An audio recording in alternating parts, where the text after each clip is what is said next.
ആദിയിൽ വചനമുണ്ടായിരുന്നു, വചനം ദൈവത്തോടു കൂടിയായിരുന്നു, വചനം ദൈവമായിരുന്നു. അവൻ ആദിയിൽ ദൈവത്തോടു കൂടിയായിരുന്നു. സമസ്തവും അവനിലൂടെ ഉണ്ടായി, ഒന്നും അവനെ കൂടാതെ ഉണ്ടായിട്ടില്ല. അവനിൽ ജീവനുണ്ടായിരുന്നു, ആ ജീവൻ മനുഷ്യരുടെ വെളിച്ചമായിരുന്നു. ആ വെളിച്ചം ഇരുളിൽ പ്രകാശിക്കുന്നു, അതിനെ കീഴടക്കുവാൻ ഇരുളിന് കഴിഞ്ഞില്ല. തൻ്റെ പ്രബോധനങ്ങളാൽ നമ്മെ ജ്ഞാനികളാക്കുന്ന സകലത്തിൻ്റെയും നാഥനായ ദൈവം വാഴ്ത്തപ്പെട്ടവനാകട്ടെ.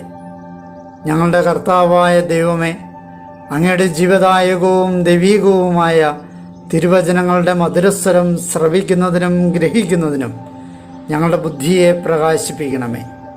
അങ്ങയുടെ വിശുദ്ധമായ പ്രബോധനത്താൽ ഞങ്ങളെ ജ്ഞാനികളാക്കണമേ. ഞങ്ങളുടെ ഇരുളടഞ്ഞ ജീവിതത്തെ അങ്ങയുടെ വചന വെളിച്ചത്താൽ പ്രകാശിപ്പിക്കണമേ. അങ്ങയുടെ വചനങ്ങളാൽ ഞങ്ങളുടെ മനസ്സിനെ ജ്വലിപ്പിക്കണമേ. ആമേൻ. 10-ാം ദിവസം, ഇസഹാക്കിൻ്റെ ജനനം. ഇന്ന് നമ്മൾ ഉൽപ്പത്തിയുടെ പുസ്തകം 20ഉം 21ഉം അധ്യായങ്ങൾ, ജോബിൻ്റെ പുസ്തകം 9ഉം 10ഉം അധ്യായങ്ങൾ, സുഭാഷിതങ്ങളുടെ പുസ്തകം 2-ാം അധ്യായം 6, 7, 8 വാക്യങ്ങൾ എന്നിവ വായിക്കുന്നു. അബ്രാഹാം ഗരാറിൽ പ്രവാസിയായി കഴിയുമ്പോൾ രാജാവായ അബിമേലെക്കിൽ നിന്നുണ്ടായ ദുരനുഭവങ്ങളും പിന്നീട് അബിമേലെക്കുമായി ബേർഷബായിൽ വെച്ച് ഉടമ്പടി ഉണ്ടാക്കുന്നതും ഈ ദിവസം നമ്മൾ വായിക്കുകയാണ്. കർത്താവിൻ്റെ വാഗ്ദാനപ്രകാരമുള്ള ഇസഹാക്കിൻ്റെ ജനനവും പിന്നീട് സാറായുടെ നിർബന്ധത്തിന് വഴങ്ങി ഹാഗാറിനെയും മകൻ ഇസ്മായിലിനെയും അബ്രാഹാം ഇറക്കിവിടുന്നതും അവർ ദൈവദൂതന്മാരുടെ സംരക്ഷണയിൽ മരുഭൂമിയിൽ പാർക്കുന്നതും ഇന്നത്തെ ദിവസം നമുക്ക് ശ്രവിക്കാം. ഉൽപ്പത്തിയുടെ പുസ്തകം 20-ാം അധ്യായം. അബ്രാഹവും അബിമേലെക്കും. അബ്രാഹാം അവിടെ നിന്ന് നഗബ് പ്രദേശത്തേക്ക് യാത്ര തിരിച്ച് കാദേശിനും ഷൂറിനും ഇടയ്ക്ക് വാസമുറപ്പിച്ചു. അവൻ ഗാരാറിൽ പ്രവാസിയായി കഴിഞ്ഞു. അബ്രാഹാം ഭാര്യ സാറായെക്കുറിച്ച് അവൾ എൻ്റെ സഹോദരിയാണ് എന്നത്രേ പറഞ്ഞത്. ഗരാറിലെ രാജാവായ അബിമേലെക്ക് സാറായെ വരുത്തി സ്വന്തമാക്കി. ആ രാത്രി സ്വപ്നത്തിൽ ദൈവം അബിമേലെക്കിനെ സമീപിച്ച് അവനോട് പറഞ്ഞു, നോക്കൂ, നീ സ്വന്തമാക്കിയിരിക്കുന്ന സ്ത്രീ നിമിത്തം നീ മരിക്കും, കാരണം അവൾ ഭർതൃമതിയാണ്. അബിമേലെക്ക് അവളെ സമീപിച്ചിട്ടില്ലായിരുന്നു. അവൻ ചോദിച്ചു, പ്രഭോ, നീതിനിഷ്ഠമായ ഒരു ജനതയും അങ്ങ് വധിക്കുമോ? അവൾ എൻ്റെ സഹോദരിയാണ് എന്ന് അവൻ തന്നെയല്ലേ എന്നോട് പറഞ്ഞത്? അവൻ എൻ്റെ സഹോദരനാണ് എന്ന് അവളും പറഞ്ഞു. പരമാർത്ഥ ഹൃദയത്തോടും നിർമ്മല കരങ്ങളോടും കൂടിയാണ് ഞാനിത് ചെയ്തത്. അപ്പോൾ ദൈവം അവനോട് സ്വപ്നത്തിൽ അരുൾ ചെയ്തു, പരമാർത്ഥ ഹൃദയത്തോടെയാണ് നീ ഇത് ചെയ്തതെന്ന് എനിക്കും അറിയാം. എനിക്കെതിരായി പാപം ചെയ്യുന്നതിൽ നിന്ന് ഞാൻ തന്നെയാണ് നിന്നെ തടഞ്ഞത്. അതുകൊണ്ടാണ് അവളെ തൊടാൻ നിന്നെ ഞാൻ അനുവദിക്കാതിരുന്നത്.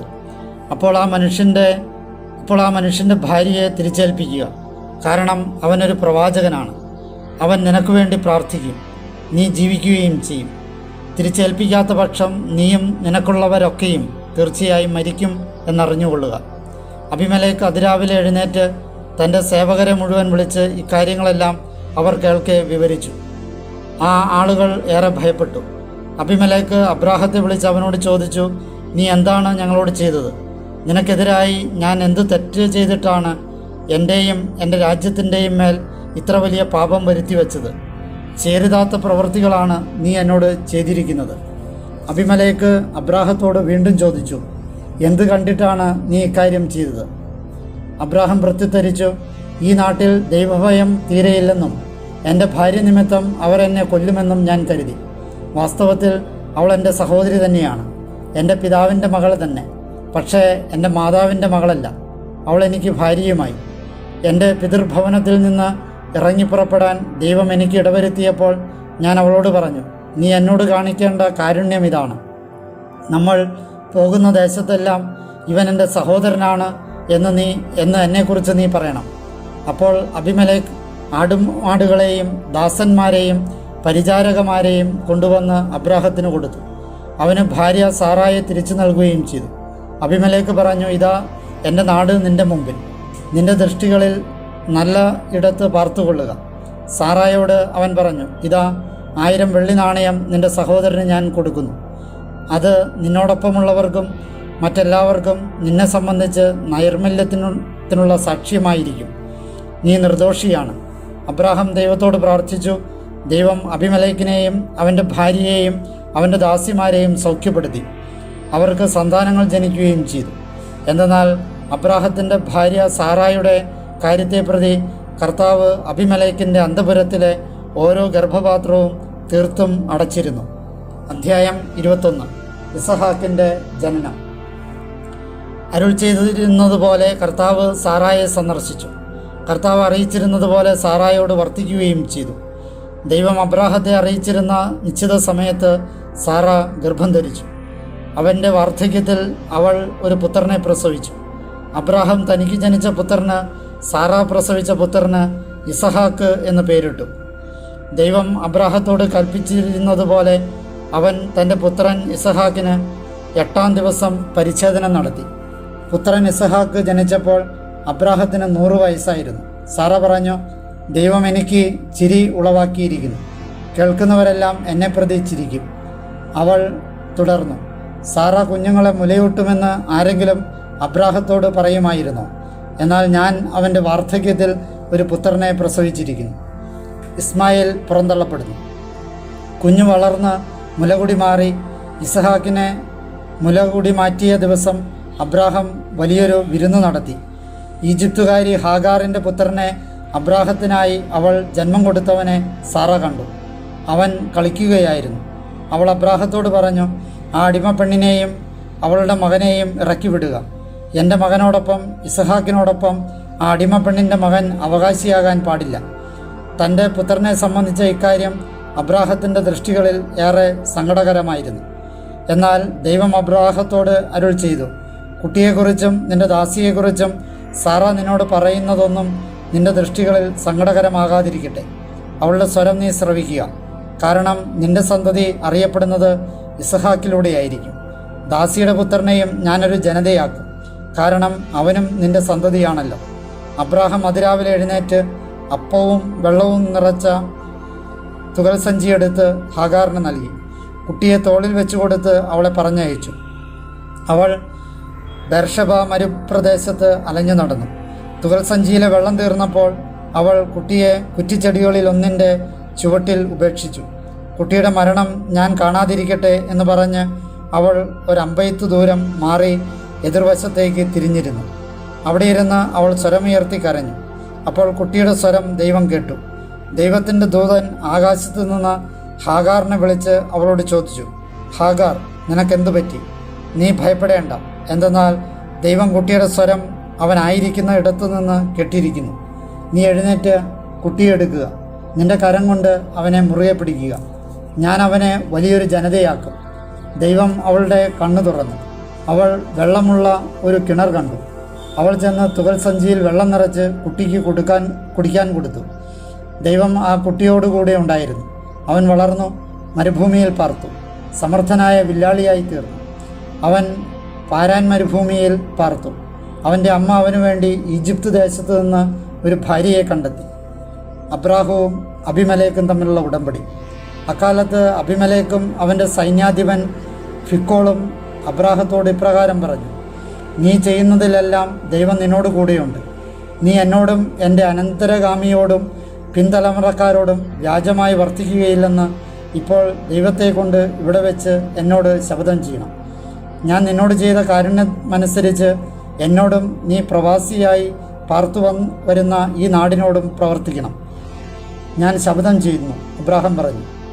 പിന്നീട് അബിമേലെക്കിൻ്റെ ദാസന്മാർ പിടിച്ചെടുത്ത വെള്ളമുള്ള കിണറിനെ സംബന്ധിച്ച് അബ്രാഹാം അബിമേലെക്കിനെ കുറ്റപ്പെടുത്തി. അപ്പോൾ അബിമേലെക്ക് പറഞ്ഞു, ആരാണ് ഇക്കാര്യം ചെയ്തതെന്ന് എനിക്കറിഞ്ഞുകൂടാ. നീയാകട്ടെ എന്നെ അറിയിച്ചിരുന്നില്ല. ഇന്നല്ലാതെ ഞാൻ ഇതേക്കുറിച്ച് കേട്ടിട്ടുമില്ല. അബ്രാഹാം അബിമേലെക്കിന് ആടുമാടുകളെ കൊണ്ടുവന്നു കൊടുത്തു. അവരിരുവരും ഒരു ഉടമ്പടി ഉണ്ടാക്കി. അബ്രാഹാം ആട്ടിൻപറ്റത്തിലെ 7 പെണ്ണാടുകളെ മാറ്റി നിർത്തി. അബിമേലെക്ക് അബ്രാഹത്തോട് ചോദിച്ചു, നീ മാറ്റി നിർത്തിയിരിക്കുന്ന ഈ 7 പെണ്ണാടുകളുടെ അർത്ഥമെന്ത്?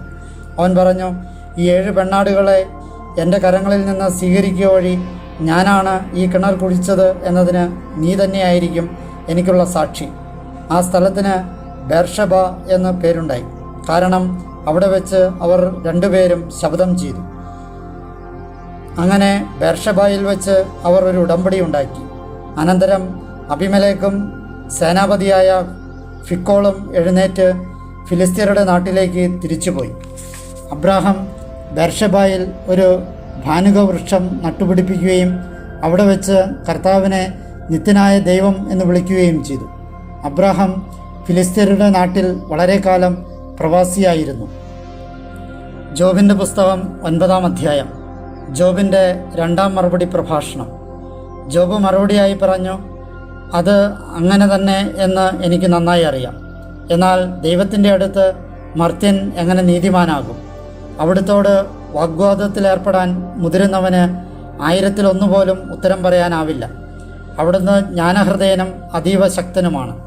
അവിടുത്തോട് മല്ലടിച്ചിട്ട് ആരാണ് സുരക്ഷിതനായിട്ടുള്ളത്? അവിടുന്ന് പർവ്വതങ്ങൾ അവയറിയാതെ തന്നെ നീക്കിക്കളയുന്നു. തൻ്റെ കോപത്തിൽ അവയെ അവിടുന്ന് മറിച്ചിടുന്നു. അവിടുന്ന് ഭൂമിയെ തൽസ്ഥാനത്ത് പ്രകമ്പനം കൊള്ളിക്കുന്നു. അതിൻ്റെ തൂണുകൾ വിറയ്ക്കുന്നു. അവിടുന്ന് ആദിത്യനോട് കൽപ്പിക്കുന്നു, അത് ഉദിക്കുന്നില്ല. അവിടുന്ന് നക്ഷത്രങ്ങൾക്ക് ചുറ്റും മുദ്ര വയ്ക്കുന്നു. അവിടുന്ന് തനിച്ച് ആകാശത്തെ വിരിക്കുന്നു. അവിടുന്ന് കടലലകളിൽ സഞ്ചരിക്കുന്നു. സപ്തർഷിമണ്ഡലം, മകീരം, കാർത്തിക എന്നിവയെയും ദക്ഷിണമണ്ഡലത്തെയും അവിടുന്ന് സൃഷ്ടിച്ചു. അവിടുന്ന് അഗ്രാഹ്യമാം വിധം വൻകാര്യങ്ങളും എണ്ണമറ്റ വിധം അത്ഭുതങ്ങളും പ്രവർത്തിക്കുന്നു. ഇതാ അവിടുന്ന് എൻ്റെ മീതെ കടന്നു പോകും, എന്നാൽ ഞാൻ കാണുകയില്ല. അവിടുന്ന് ഉരുമി നീങ്ങും, എന്നാൽ ഞാൻ അവിടുത്തെ മനസ്സിലാക്കുകയില്ല. നോക്കൂ, അവിടുന്ന് പിടിച്ചെടുക്കുന്നു. ആര് അവിടുത്തെ പിന്തിരിപ്പിക്കും? അങ്ങ് എന്താണ് ഈ ചെയ്യുന്നതെന്ന് അവിടുത്തോട് ആര് ചോദിക്കും? ദൈവം തൻ്റെ കോപം പിൻവലിക്കുകയില്ല. റാഹാബിൻ്റെ ഗായകർ അവിടുത്തെ കീഴിൽ കുമ്പിടുന്നു. അപ്പോൾ എങ്ങനെ ഞാൻ അവിടുത്തോട് ഉത്തരം പറയും? എങ്ങനെ അവിടുത്തേക്കെതിരെ എൻ്റെ വാക്കുകൾ തിരഞ്ഞെടുക്കും? ഞാൻ നീതിമാനാണെങ്കിൽ പോലും ഞാൻ പ്രത്യുത്തരിക്കില്ല. എന്നെ ന്യായം വിധിക്കുന്നവരോട് ഞാൻ കനിവ് ഇരക്കണം. ഞാൻ വിളിച്ചിട്ട് അവിടുന്ന് ഉത്തരമരുളിയെങ്കിലും അവിടുന്ന് എൻ്റെ സ്വരം ചെവിക്കൊള്ളുമെന്ന് ഞാൻ വിശ്വസിച്ചില്ല. എന്തെന്നാൽ കൊടുങ്കാറ്റുകൊണ്ട് അവിടുന്ന് എന്നെ തകർക്കുന്നു. വെറുതെ എൻ്റെ മുറിവുകൾ വർദ്ധിപ്പിക്കുന്നു. ശ്വാസം വലിക്കാൻ അവിടുന്ന് എന്നെ അനുവദിക്കുന്നില്ല. അവിടുന്ന് എന്നെ തിക്തകങ്ങൾ കൊണ്ട് നിറയ്ക്കുകയാണല്ലോ. ശക്തിയെ സംബന്ധിച്ചാണെങ്കിൽ നോക്കൂ, അവിടുന്ന് തന്നെ കരുത്തൻ. ന്യായവിസ്താരത്തിലാണെങ്കിലോ എന്നെ വിളിച്ചു വരുത്തുന്നതാര്?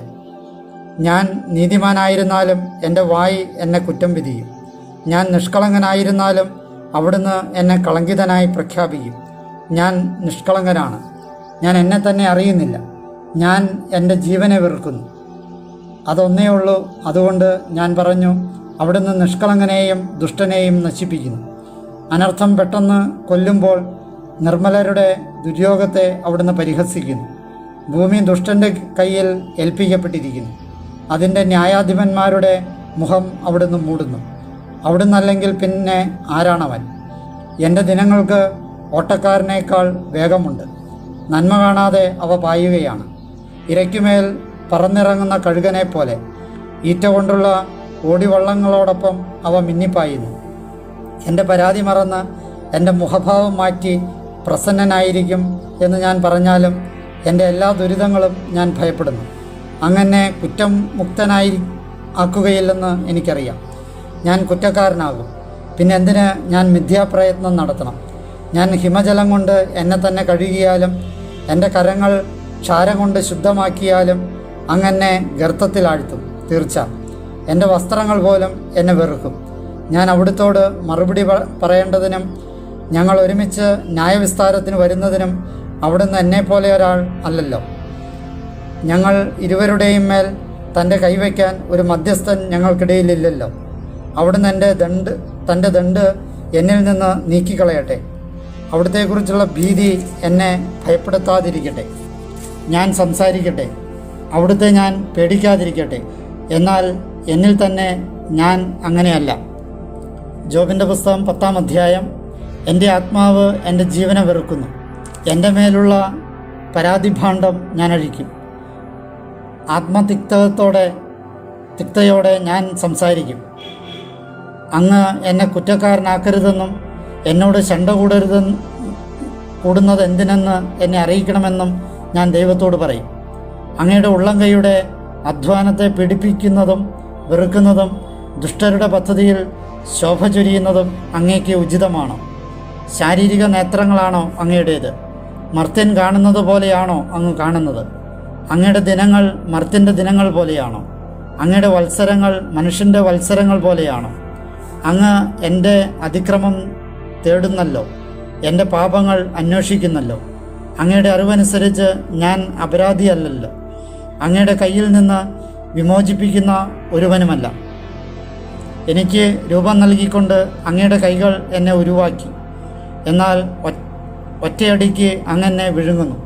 കളിമണ്ണ് പോലെ അങ്ങനെ സൃഷ്ടിച്ചുവെന്നും പൊടിയിലേക്ക് അങ്ങനെ മടക്കുമെന്നും അനുസ്മരിക്കണമേ. അങ്ങ് എന്നെ പാല് പോലെ പകർന്നില്ലേ? തൈര് പോലെ ഉറകൂട്ടിയില്ലേ? അങ്ങ് ചർമ്മവും മാംസവും കൊണ്ട് എന്നെ അണിയിച്ചില്ലേ? അസ്ഥിയും സ്നായുക്കളും കൊണ്ട് എന്നെ തുന്നിച്ചേർത്തില്ലേ? അങ്ങ് ജീവനും കരുണയും എന്നിൽ സൃഷ്ടിച്ചില്ലേ? അങ്ങയുടെ സന്ദർശനം എൻ്റെ അരൂപിയെ സംരക്ഷിച്ചില്ലേ? എന്നിട്ടും അങ്ങ് ഇവ അങ്ങേ ഹൃത്തിൽ മറച്ചു വെച്ചുവല്ലോ. അങ്ങ് അത് അങ്ങേക്കൊപ്പമാണെന്നും ഞാൻ മനസ്സിലാക്കുന്നു. ഞാൻ പാപം ചെയ്താൽ അങ്ങനെ ശ്രദ്ധിക്കുന്നു. എൻ്റെ അതിക്രമത്തിൽ നിന്ന് എന്നെ കുറ്റവിമുക്തനാക്കുന്നില്ല. ഞാൻ ദുഷ്ടനാണെങ്കിൽ എനിക്ക് ദുരിതം. ഞാൻ നീതിമാനാണെങ്കിലും എനിക്ക് ശിരസ്സുയർത്താനാകുന്നില്ല. അവമാനം വേണ്ടുവോളമാണ്.